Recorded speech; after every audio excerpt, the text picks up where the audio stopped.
मेरा तंग हाल ना तू खिच मेरी खाल छड़ मैनू तड़पाना सानू कहंदी हो सानू कहंदी तू लाई दे झांझर नहीं ते मर जाना ओ सानू कहंदी तू लाई दे चूड़ी नहीं ते मर जाना। अलमीरा ओपन किया और ब्लैंकेट उठाया, ब्लैंकेट डाल के उसको ओपन करने के बाद मैं उस बीच में कंडेंसर माइक हाथ में लेके और एक हाथ में पेपर था, इस तरह से मैंने वो गाना परफॉर्म किया और फाइनल टेक ही वही है। तो फुटपाथ पे 1.5 साल 1.5 ईयर में रहा हूँ। लोग 2-3 दिन रहते हैं तो भी कहानी बन जाती है। 1.5 साल का सफर। 1.5 साल। 2 बरसात मैंने काटे हैं, 2 गर्मियाँ काटी हैं, 1 ठंडी काटी है। सत्य की खोज। मेरी ज़मीं अफसोस नहीं जो तेरे लिए सौ दर्द सहे, महफूज रहे तेरी आन सदा चाहे जान मेरी ये रहे न रहे।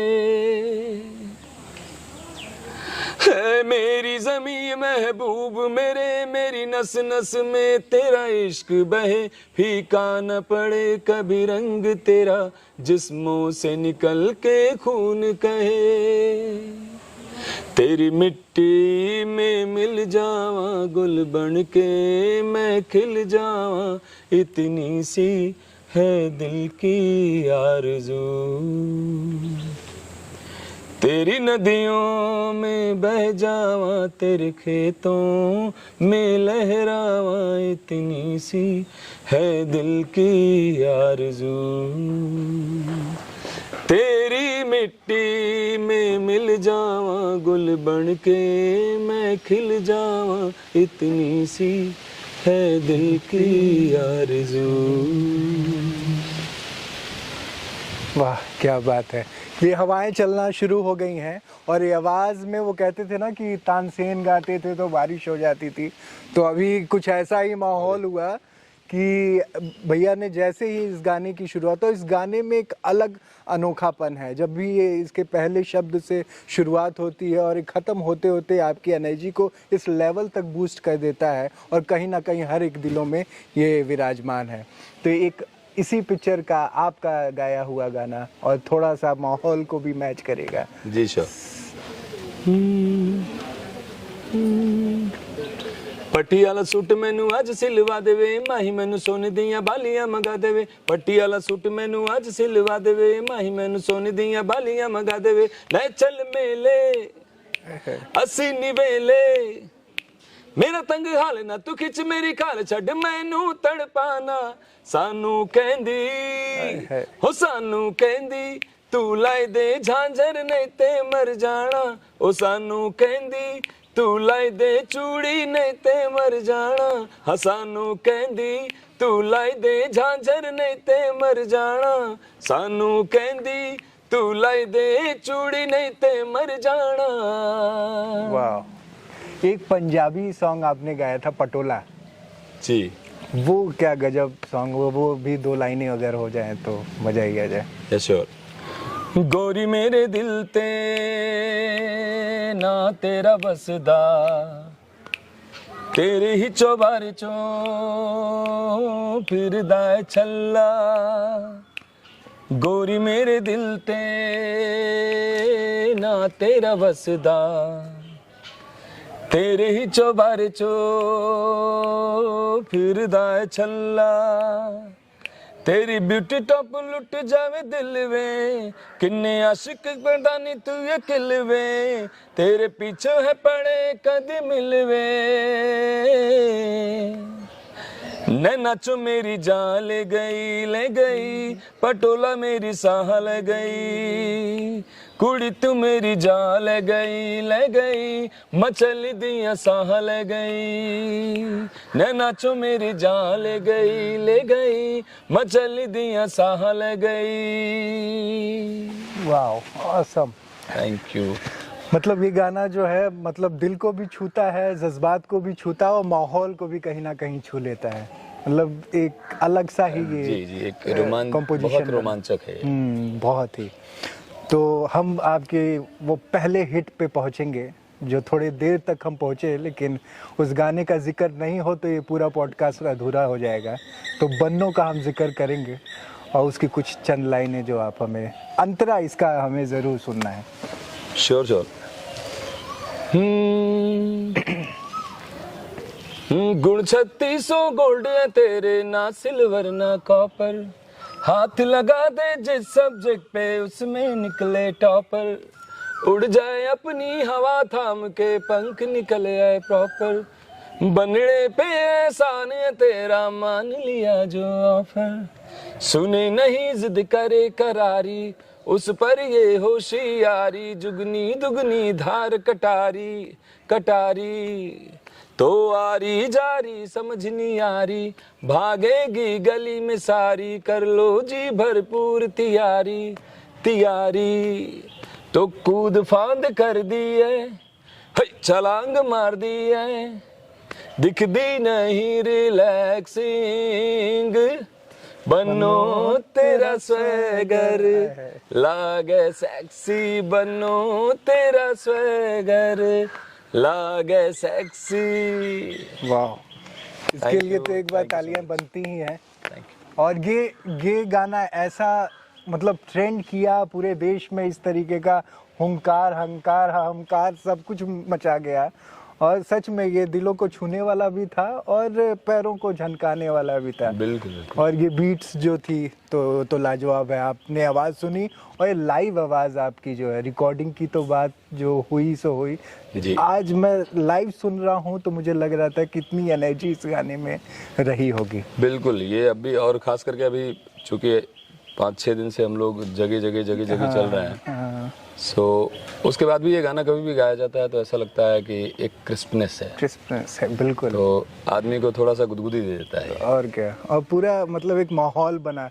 अकेले आपने इस मतलब गांव के यहाँ इतनी शांति है, लेकिन लग रहा था कि कितने लोग, कितने ऑडियंस अगल बगल हैं हमारे बीच में, वो माहौल पैदा हो। इससे एक छोटा सा किस्सा भी याद आता है जो इस पिक्चर को मतलब इस ऑडियो की रिकॉर्डिंग मतलब जब आप कर रहे थे, तो कुछ एक कोई किस्सा है जो शायद टाइम्स ऑफ ने छापा था या कोई फुटेज हुई थी? ये एक्चुअली स्टूडियो उस समय हमारा टेक्निकली कुछ प्रॉब्लम उसमें हो गई थी, तो तनिष्क बागची जो अभी के काफ़ी बेहतरीन और अच्छे म्यूजिक कंपोजर में नाम आता है, तो बन्नो, तनिष्क एंड वायु दोनों लोगों ने म्यूजिक किया था इसका। तो तनिष्क ने फिर एक अलमीरा ओपन किया और ब्लैंकेट उठाया, ब्लैंकेट डाल के उसको ओपन करने के बाद मैं उस बीच में कंडेंसर माइक हाथ में लेके और एक हाथ में पेपर था, इस तरह से मैंने वो गाना परफॉर्म किया और फाइनल टेक ही वही है। ओके। हम स्टूडियो भी गए, स्टूडियो जाके फाइनली रिकॉर्ड किया, जबकि ये स्क्रैच के लिए दे रहे थे कि गाना एक बार सुन लेंगे, लेकिन जब स्टूडियो गए गाने के लिए तो बहुत अच्छा गा दे रहे थे, लेकिन एक्यूरेट जो चाहिए था वो उसी टाइम के टेक में था जो हम लोग ने अलमीरा में लिया था, और फाइनली वही फाइनल हुआ। वाह। तो मैं टाइम्स ऑफ इंडिया का न्यूज़ बना था ये कि कुछ यूनिक बात बताइए, तो मैंने कहा जैसे नार्निया में वो तीनों बच्चे जब कबर्ड खोलते हैं और कबर्ड के अंदर घुसते हैं, उधर जाते हैं तो एक दुनिया मिलती है, तो मेरी दुनिया भी एक कबर्ड से ही शुरू होती है, क्योंकि गाने तो बहुत आए, लेकिन जब बन्नो को वो कबर्ड के अंदर हम लोगों ने ऐसे मिलके गाया था, और उसके बाद उस अलमारी से हमारी जर्नी शुरू हुई और कुछ एक नया दौर लेके आया और बहुत परिवर्तन हुआ उसके बाद। साउथ की पिक्चरों में आपकी आवाज़ आ रही है और बहुत अच्छे मतलब लगातार बहुत सारी फिल्मों के लिए गाया, और एक ऊपर वाली की मेहर ये अच्छी रही है कि हमेशा प्रमोशन सॉन्ग्स ही मिले हैं। तो साउथ में भी यही चल रहा है कि जो भी मिल रहा है टाइटल ट्रैक ही मिल रहा है। KGF चैप्टर 2, हाँ KGF चैप्टर 2 है, या फिर टच चेसी चूड़ू रवि तेजा की है टाइटल ट्रैक, स्पाइडर महेश बाबू की है उसका भी टाइटल, सरेनुडू टाइटल, ऐसी पता नहीं कितनी और अनगिनत मूवीज हैं जो विजय एंड रामचरण, धनुष सभी लोगों के लिए किया है, जूनियर NTR के लिए, एंड KGF 2 तो वैसे ही सभी लोग जानते हैं, उसके बारे में हम बता के उतनी मार्केटिंग नहीं कर पाएंगे कुछ नहीं। आपका मतलब वो चीज़ जो है केजीएफ ने जो तहलका मचाया वो तो शब्दों में बयां भी नहीं किया जा सकता है। तो हम शुरुआत करते हैं, उस सेक्शंस पे आ जाते हैं। अब थोड़ा थोड़ा तो हमने सुन लिया, लेकिन इतने से पेट भरेगा नहीं हमारा। जी जी। और बहुत मुश्किल से हम इतनी दूर आपके पास आए हैं, और आपके पास भी कल के डेट में आप मुंबई चले जाएंगे, तो थोड़ा सा मुश्किल हो जाता है। नहीं, ये बहुत बड़ी बात है कि आप गोरखपुर से बस्ती आए हुए हैं। ये मैं ऐसे ही कहना चाहूँगा कि जितनी गर्मी जितना धूप है, लोग 5 किलोमीटर की दूरी तय नहीं कर रहे हैं। इवन गांव एक घर दूसरे घर में नहीं जा रहा है इस समय। 46 टेम्परेचर कल था जी, आज का क्या है मालूम नहीं। सो बहुत बड़ी बात है कि आप वहाँ से यहाँ तक आए हमारे लिए, और इसके लिए दिली धन्यवाद।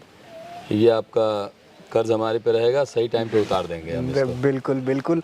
और ये हम अपने दर्शकों के लिए, मतलब जो नई या आज से 10 साल बाद 20 साल भी जब इस पॉडकास्ट को सुना जाए या देखा जाए, तो मैं चाहता हूँ ना कि ये संघर्ष मेरे जीवन का जो भी रहे, हमें दूर सफ़र करना पड़े कोई बात नहीं, लेकिन ये मेमोरीज रहेंगी, ये सालों साल तक बच्चों को कुछ ना कुछ संदेश दे के जाएंगी।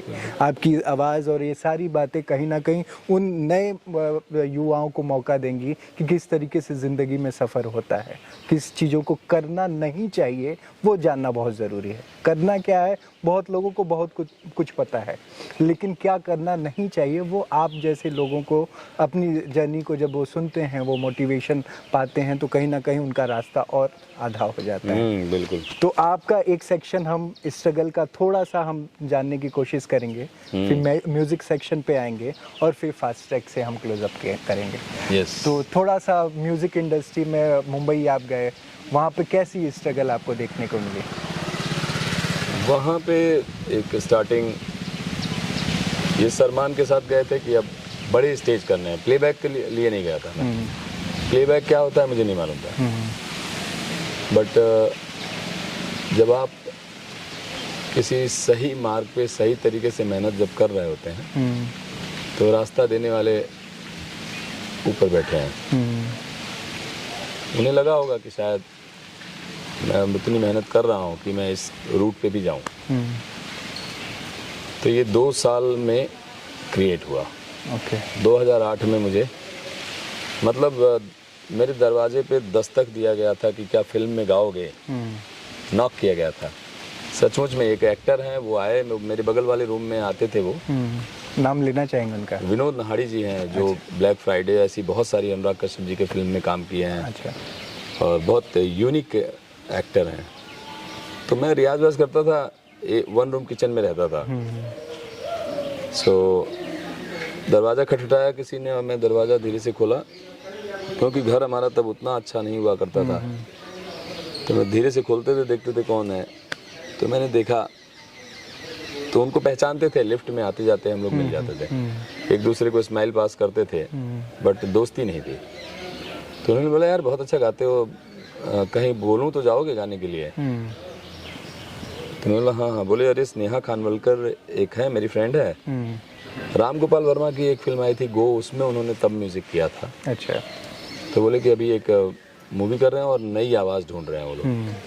तो मैं आपको सुनता रहता हूँ, आपकी आवाज़ मुझे बहुत अच्छी लगती है, तो मैं वहाँ बोलूँ क्या? तो मैंने बोला, अरे बिल्कुल, ऐसा अगर है तो बताइए, नेकी और पूछ पूछ। तो उन्होंने नंबर दिया मुझे, बोले अब फ़ोन करके बात करिए और मेरा नाम बता दीजिएगा। तो इस तरह से मुझे ये पहला गाने के लिए लिटरली मेरे दरवाजे को नॉक किया गया, और मैं बात किया, उन्होंने बुलाया 2-3 दिन बाद कि हाँ हाँ आप आ जाइए। तो मैं वहाँ गया गाने के लिए।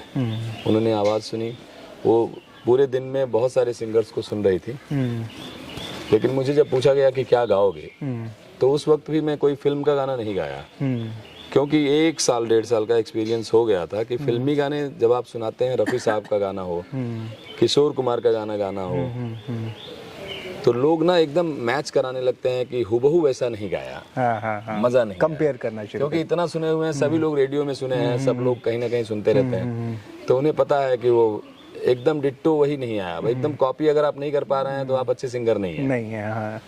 तो ये 1 साल में मैं समझ गया था। तो मैं वहाँ गया और मैं ठुमरी गाया। अच्छा। हमने ऐसा कुछ गाओ आउट ऑफ सेल्वेस, हाँ, कि उससे भेंट मुलाकात इन लोगों की नहीं होती है। सुनते हैं लेकिन उसको ऐसे ही सुनते हैं, वो कोई सिंगर नहीं है, वो एक गायकी है, गायकी सुनते हैं। तो मैंने गाया तो बोली यार बहुत यूनिक आवाज़ है, पूरे दिन में इतने लोग आए थे लेकिन आपकी एक आवाज़ मुझे स्पेशल लग रही है, तो हम लोग करते हैं कुछ। तो उस दिन मुलाकात हुई और उसके बाद 6 महीने लग गए होंगे। अच्छा। उनका प्रोजेक्ट तो कि चल रहा है काम, पोस्ट प्रोडक्शन बहुत काम होते हैं। फिर उन्होंने बुलाया और ये गाना रिकॉर्ड किया। सलीम सुलेमान जी के स्टूडियो में रिकॉर्ड हुआ। दिवाकर बनर्जी इसके डायरेक्टर थे, जो बहुत बड़े डायरेक्टर ऑलरेडी हैं।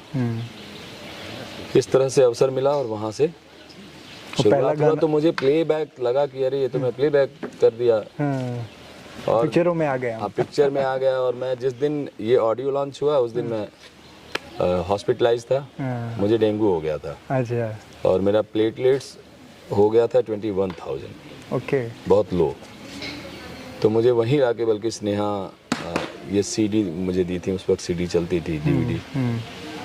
बोली कि ब्रिजेश आपका नाम, और आप ऑडियो लॉन्च पे नहीं थे, तो मैं सोची मुलाकात भी कर लूँगी, दे भी दूँगी। मैंने सबसे पहले ये फिल्म का पोस्टर देखा और पलट के मैंने देखा मेरा नाम कहाँ है।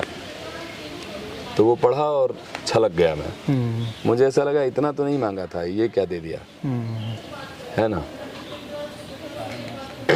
क्योंकि प्लेबैक सिंगर के लिए नहीं सोचा था, हमेशा वो पर्दे पे ही पढ़ता था 70 mm के।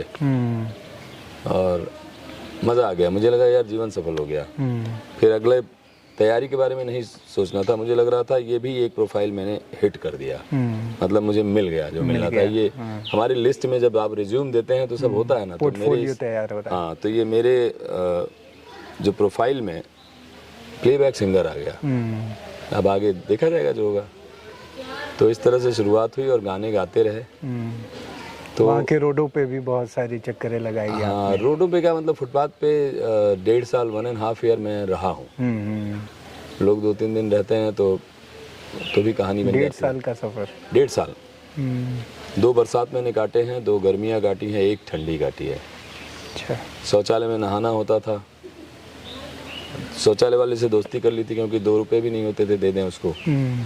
और खाने के लिए जितने मेरे दुकान वाले छोटे छोटे लोग थे, और कहना चाहूँगा कि यूपी के ही लोग थे वो। अच्छा, सपोर्ट मिला। हाँ, फ्रूट्स के स्टॉल उनके होते थे, सब्जियों के स्टॉल होते थे। जहाँ था वो एरिया बहुत अच्छा था। मैं सोचा अगर मेरा भिखारीपन भी बीते ना तो जुहू में ही बीतना चाहिए, तो मैं उधर ही था। मुझे लगता था कि उसी स्टैंडर्ड के लोग यहाँ आते जाते हैं, तो कभी कोई ऐसा मिल गया, कोई कंपोजर, कोई डायरेक्टर, कोई एक्टर, तो मैं पैर पकड़ लूँगा और बोलूँगा मुझे ले चलिए घर अपने। मैं पोछा भी मारने को तैयार हूँ, क्योंकि मुझे इंडस्ट्री का कोई एक आदमी चाहिए था जिसके यहाँ जा सकूँ मैं। तो ऐसा भी एक दौर आया था, शेखर कपूर जी से मुलाकात हुई थी। अच्छा, वहीं पे? हाँ, वहीं जुहू में ही। और मैं उनके पीछे पीछे चला गया, उनको बिना बताए। उनकी गाड़ियाँ पीछे आ रही थी और वो पैदल जा रहे थे, क्योंकि उनको मॉर्निंग में वॉक करने की आदत है। तो जब बिल्डिंग में गए तो मैं वॉचमैन, मुझे रोक दिया तुरंत, गाड़ी भी अंदर चली गई उनकी।